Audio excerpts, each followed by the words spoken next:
Welcome, friends, to the Someone Gets Me podcast. I am your host, Dianne Allen, and I am so delighted that you're here. This podcast was created because I believe there is a visionary leader inside each one of us who is waiting to be seen. In each episode of Someone Gets Me, you will hear useful tips from successful visionaries who will share their stories about how being seen has allowed them to take their vision out into the world with action. Hi friends, it's Dianne, and I'm here to talk to you about stories. How stories affect us, the stories in our mind, the stories that we hear all around, and how stories really affect our life. I'm so excited that this is episode 93 of the Someone Gets Me podcast. It's so fun to have great comments and feedback and inspired people and guests on the show. But this show, you have to deal with me alone to set up an amazing next 6 weeks of great storytellers. I had interviewed some people recently, and they talked about being good storytellers, and I love to tell stories, and I love to listen to them. And so I thought we would have a series of really great storytellers. So I'm going to start off with a little episode here about the art of storytelling and the stories in our heads, because I work with people, mostly visionary leaders, right, to help them really capture how the stories in their head are either serving them or not serving them, and how we can use those stories to put a container, if you will, around our vision and who we are and how we function. So more about that in a little while. But I wanted to just say thank you for listening and thank you for being part of this great community and family. And I so appreciate all your comments and support. So don't stop writing to me. I love it. So storytelling is ancient, right? It comes from years and years and years, millennia, before there was a printing press and all the electronics we enjoy today. Everyone's lives was shaped by the stories. That's how the elders taught the young people. That's how all communication happened, in the form of a story. Sometimes those stories were metaphors or parables. Sometimes they were personal stories, they were real. But still, there was a message, there was a meaning, there was some kind of purpose in the story. And so without stories, we wouldn't have a lot of the ancient information we have today. Without stories currently, we wouldn't really have the understanding that we have today. So I think there's an art to storytelling, and I think sometimes people are telling stories in their head that don't serve them, and they don't realize that, like any artist can create or change their creation, you can change the stories in your head too. So think about it for a minute. Is there a story in your head that you are telling yourself over and over again, bringing it to the current day right now while you're listening? And maybe the story is 1 year, 5 years, 10 years, 20 years old. It may not even have any real relevance, but you still tell it to yourself? I'm sure there is. Now, some of those stories serve us and keep us motivated and keep us going, or maybe bring great humor, and we love those stories. And some of the stories may not be serving you at all. They might be true, and they might have great meaning, but telling them over and over, that action may not serve you in the highest way. So I'd like to talk about how this works. The best way to do it, I think, might be to tell you a little story. And the story is one that I'm making up, that I have created for your listening pleasure.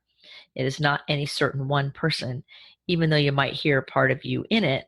That's because all of us as humans have universal connection, right?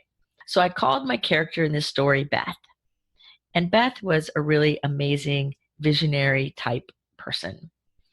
She, as a young child, was very creative and visionary and could feel and sense things her other siblings could not, her family could not. And they made a lot of fun of her sometimes.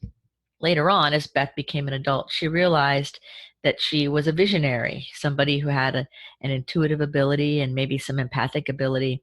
But as a child, Beth didn't know this.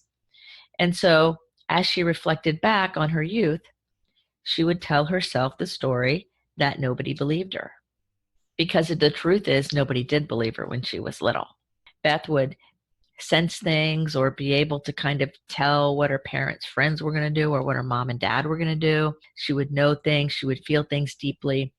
And even when she said it out loud, and even when she was right, the bigger people, I call them the big people around her, always kind of marginalized her, poo-pooed it, pretended like it wasn't real, and didn't believe her.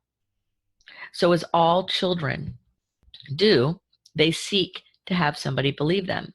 So Beth went and began to tell some of her ideas and her awareness and things she could feel at school. Nobody believed her there either. So by the time Beth was around 7 or 8 years old, she was kind of alone, maybe a little isolated, had some grief because nobody believed her. And so she started doubting her own ability or her own sanity. Remember, at that age, Beth had no idea. She's not supposed to by then. Her brain is still developing, right? And this is very common in a lot of the visionary leaders that I work with and that I know. So that's why I picked this kind of theme for your story. But think about that small girl, right? Where she's seeing or understanding things that a normal or 5-year-old who's not a visionary would not be able to see or understand. And here Beth is not being believed by people. So she's starting to learn that she's not believable. Or maybe even she was thinking she didn't have value. Or maybe she was thinking that she was an alien or that she was wasting people's time. All of those interpretations, all of those different stories that Beth had told herself when she was 5 or 6, 7, helped her feel better at the time, but they're not true. They seemed true, but they're not true. She didn't know it then, though. So Beth keeps growing and growing, and as she gets older, she realizes that she can have a connection with people and experience things in a much more profound way than other people around her. And she soon, as a teenager, she ran into some people that actually had a similar ability. They felt lonely and isolated too, but at least they had that kind of ability. And so Beth began to believe that maybe she did have a purpose. Maybe she did have a way to live. Maybe she wasn't crazy after all. And so Beth began to step back a little bit and see that maybe there was something else going on. So as all people do who are visionaries, they get really curious, right? So Beth started reading and listening to YouTube and doing all kinds of things to find information about people who can sense and know things that others around them can't. And sure enough, Beth started reading and listening, and she could hear her story in other people's stories. And suddenly she started feeling better about herself, even though the people around her still weren't believing her a lot. So in that part, Beth was really amazed at the vulnerability of other people and her own willingness and availability to be more vulnerable because other people did it. So she finally started talking about the things she could see with people who would understand her, things she would sense. And Beth began to create a higher vibration, a better identity of herself as a late teen and woman in her early 20s. And so Beth began to let go of the idea that there was something wrong with her and began to embrace the idea that maybe there was something right with her. So as she grew older and older through her lifetime, she just kept growing and understanding things. And then one day, Beth realized that her identity as being a survivor of not being believed and having made it through the traumas and made it through and being a survivor was actually not serving her anymore. Because in order to identify as a survivor, she had to first identify as a victim. And what she started to see in a very soul level was that it wasn't about being a victim. It was about the fact that when she came in with this different ability and nobody around her had the same ability, they didn't understand.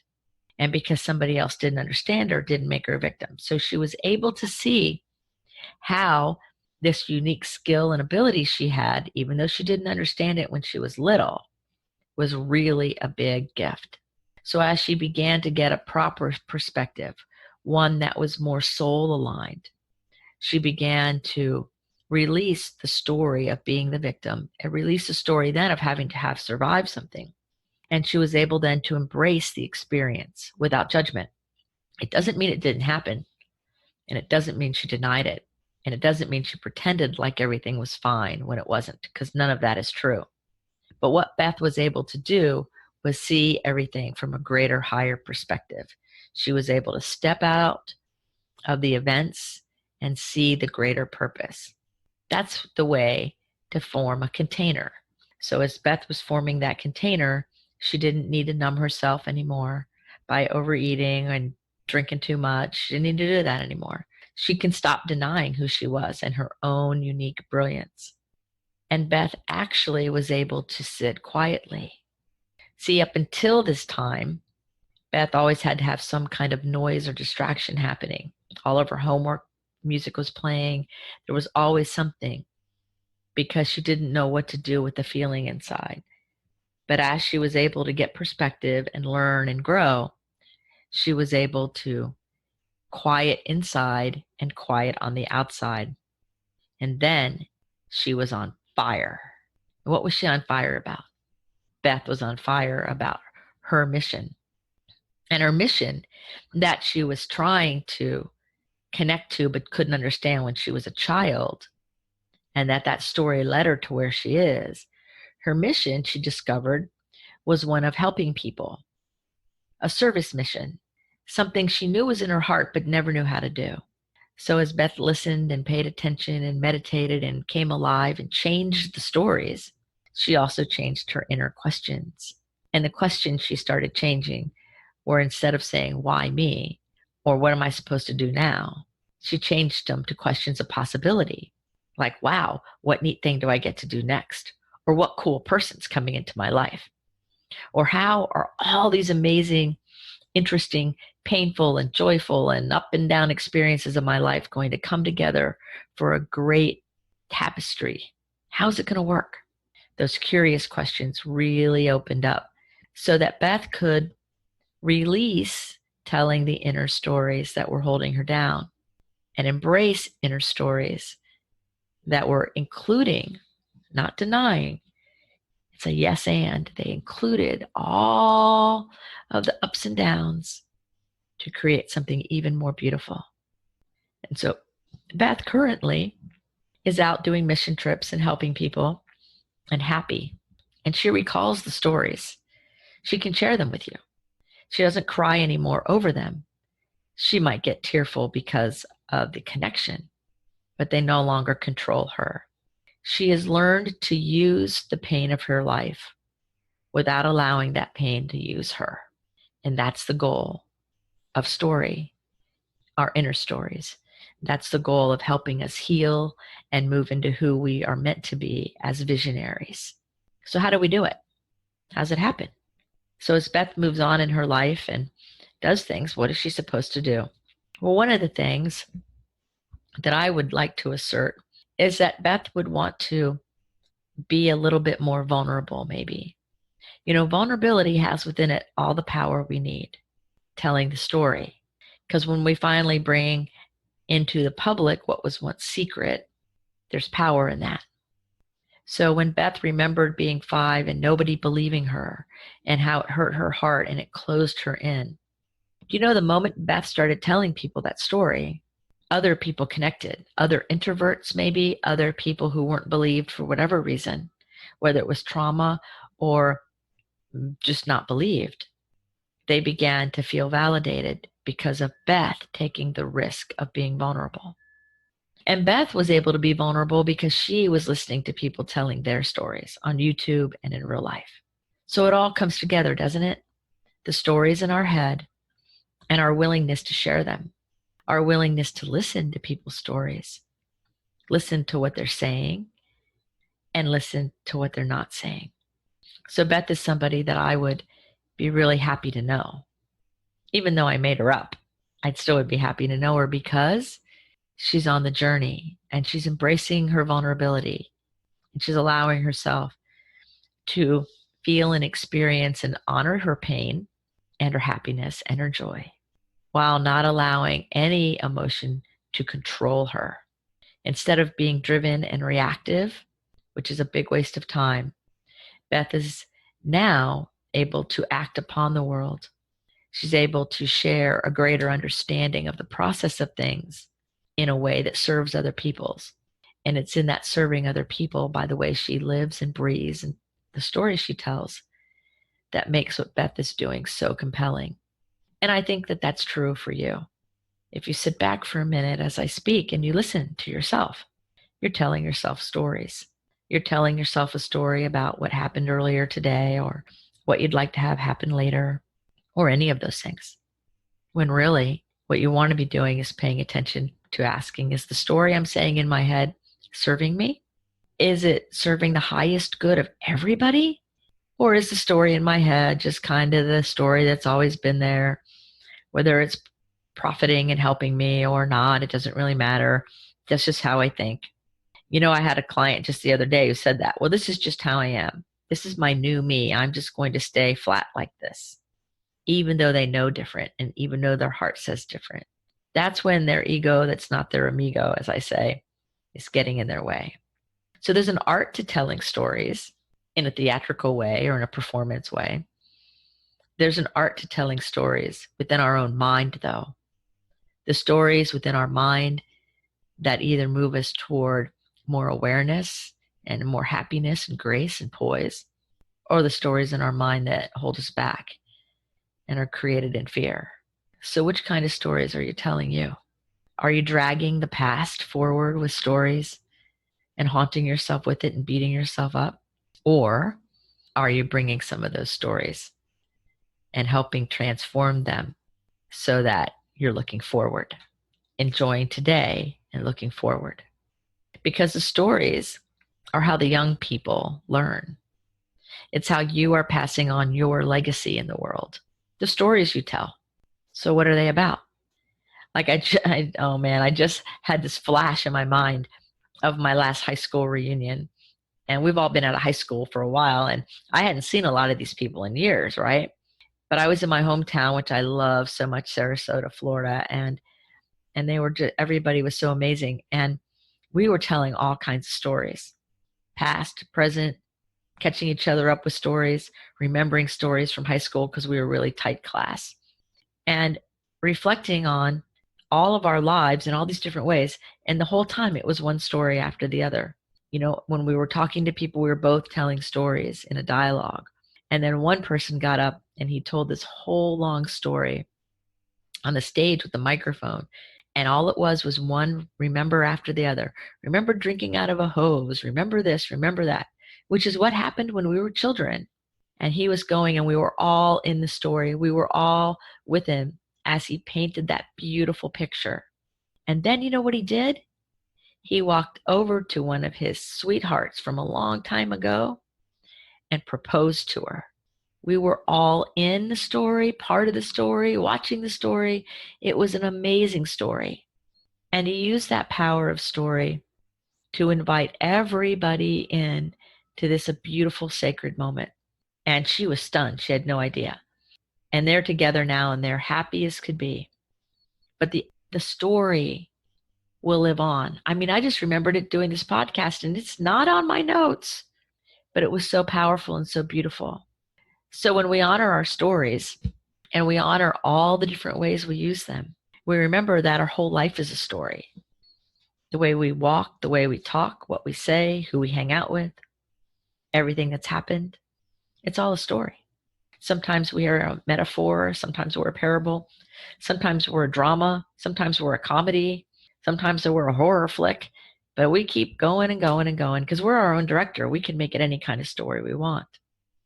But until we realize we are our own director, sometimes the story takes a hold of us and creates issues. And so I want to suggest that if you're hearing my voice, pay attention to the stories and ask yourselves if your stories are serving you. And if you're telling yourself a story that has to do with not being good enough or has any self-doubt in it, I would suggest you replace that story. It's old news. You are good enough and you have great value and worth. I know that to be true because your inner core essence is pure and great and wonderful. and radiant. So everything else is a story that is not completely true.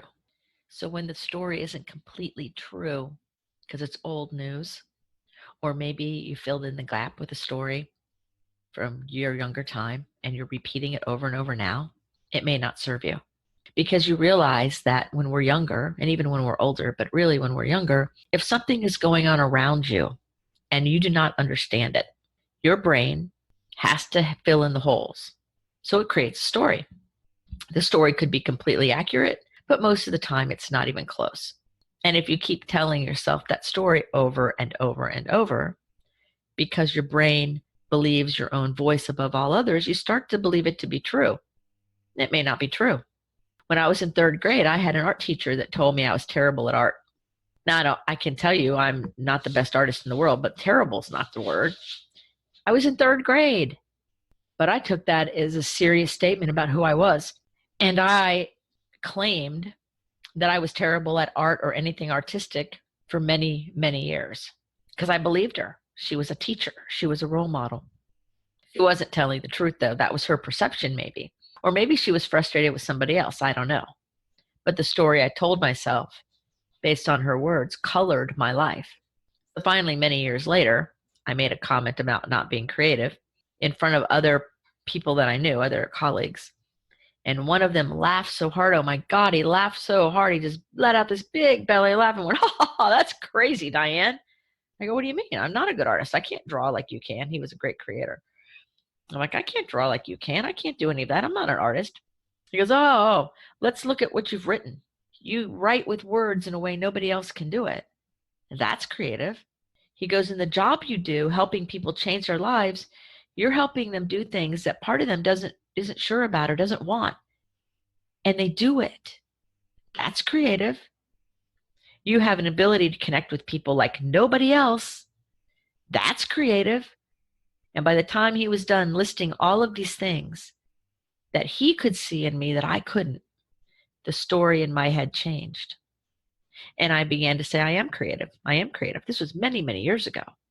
And I will never forget that day because it was the moment of clarity because somebody challenged the lie that was in my head that I didn't even know was a lie because somebody else told me and I just kept it going. But because I kept it going, I had the innocence of a third grader, and I didn't know until later that I could change it, it affected my life, right? We all have situations like that. We have stories like that. No human doesn't. So part of our leadership as visionaries is to really start changing things, going in and making the story something that serves us, using the wisdom of the ages and using our own life wisdom to transcend being small so we can step into who we are. So because I really have a firm belief that the stories in our head can either propel us forward or hold us back, and they either serve us or they don't. And because I believe that all of us have a great vision within us, that this purpose and vision is meant to come into the world and only you can do it, then I've decided that I would interview some people and talk to them about their role in storytelling, what's important to them about it, and how it works. So I've interviewed some marketing people who remind us that we are our story and our persona, who we are, is our brand. Even if you don't own a business, if you're a child, if you're a teenager, how you dress, how you are, who you are, you're telling a story. And that story is the representation of you, and you are your own brand, which I think is an interesting way. And then we have people who play music, and somebody who does neurosemantics, which is NLP, which is more about the beliefs and stories and programming in our brain. I've even interviewed this really cool woman who does raw storytelling and what that's about. And then I've interviewed a film director and producer who does amazing documentaries. All of these people use story professionally and personally for the greater good, to serve other people. They have learned how to use the pain, the disconnection, in a way that is productive and where they're wielding the power in the story and letting the story shape future goodness rather than having the story hold people back. So over the next 6 weeks, you're going to hear from all these really great people. You're going to love it. because I loved interviewing them. And I want you to remember that the stories you tell yourself support you or they undermine you. And my wish for you after listening to me today and hearing the story about Beth is that you'll start paying a little bit more attention to the stories in your head and asking yourself, does everybody who goes through my mind have a safe trip? Are the stories I'm telling myself serving me? Is that greater good that's within my heart really showing up? Ask yourself. Tell the stories that serve you and give yourself permission to use the ones that no longer serve you as grist for the mill. Enjoy the next few weeks and please let me know by email or whatever way you want how those stories and this series has touched your heart. And so remember, all of you, great, wonderful people, thank you so much.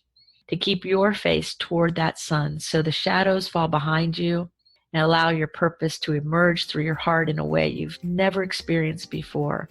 For you're here on purpose with a purpose. It's time to take that big step into being all you're meant to be. Until next time, be well.